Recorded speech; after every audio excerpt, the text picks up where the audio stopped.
Today we are going to discuss about thermal power plant.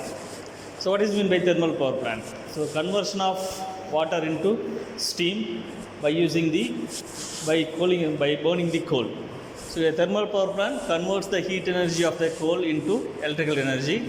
Coal is burned in the boiler which converts into water. So almost around 75% of total power produced by the world is from the coal-based power plant. This is the general layout of power plant. There are four main components of the power plant. One is called boiler, then another one is turbine, and third one is condenser, and fourth one is heat pump. These four constitute the major component of the thermal power plant. So we know that the function of boiler, it converts the water into steam. When the steam produces in the boiler is sent to the turbine, where the steam is expanded in the turbine, where the turbine is coupled with the generator so that the electrical power will be received.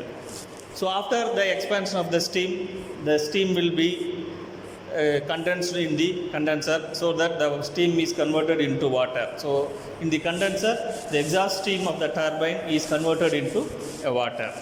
Again, the water is pumped to the boiler by using the feed pump. This is the general layout of thermal power plant. Here, there is a one unit called cooling tower. So the exhaust of the condenser will pass through the cooling tower, whereas the water gets cooled. Again, the cold water will be again recirculated into the condenser. Again you see the top of the diagram, there is a one chimney.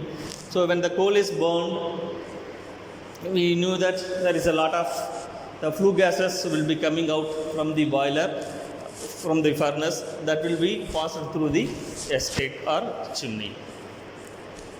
So these are the main and auxiliary equipment of the thermal power plant. One is coal handling power plant, then pulverized plant, draft pan, then boiler, ash handling plant, turbine, condenser, then cooling towers and ponds, feed water heaters, economizer, superheater and reheater, then last one is air preheater.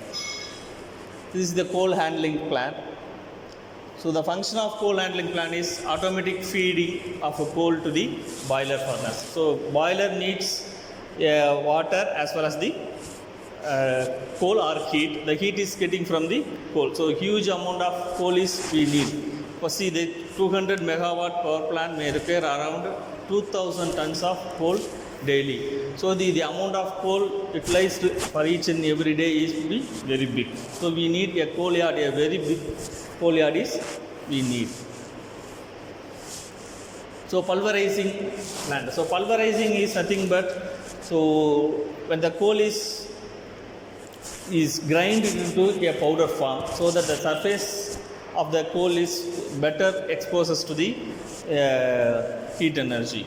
So there are lot of mill available.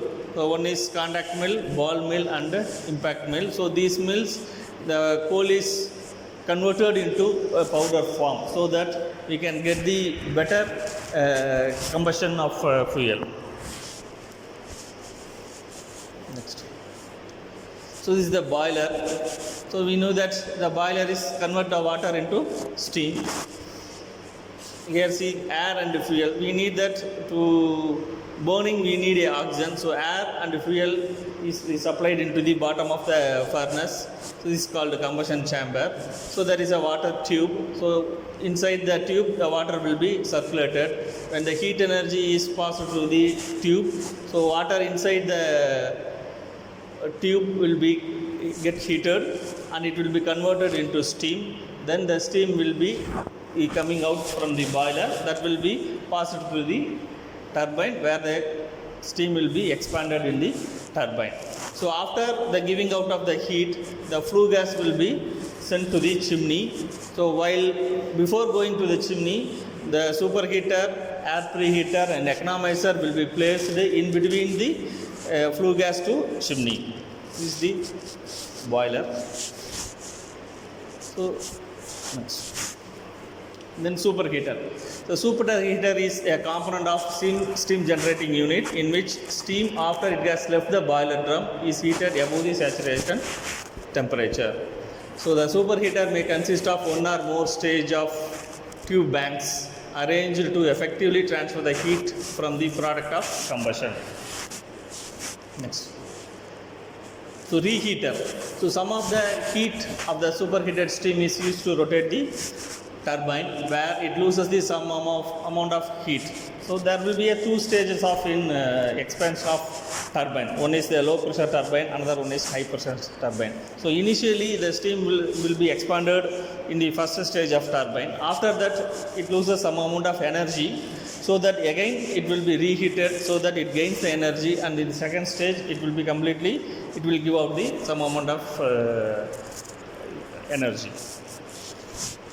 This is the reheating system where the reheater is placed. The high pressure turbine is exhausted, again it reheated, again that will be reheated to the second stage.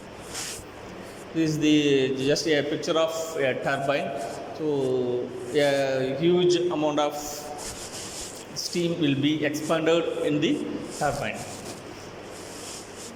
So we all know that the steam turbine converts the heat energy of steam into the mechanical energy which is used to drive the generator. So there are two types of turbine. One is impulse turbine, then another one is reaction turbine. So ash handling plant. So the percentage of ash in coal varies from 5% in good quality to about 40% in poor quality coal. So definitely the handling of ash will be a major problem. Already we have seen that around 2000 tons of coal we are using daily. So the amount of ash will also be very high. So the power plant generally uses the poor quality of coal.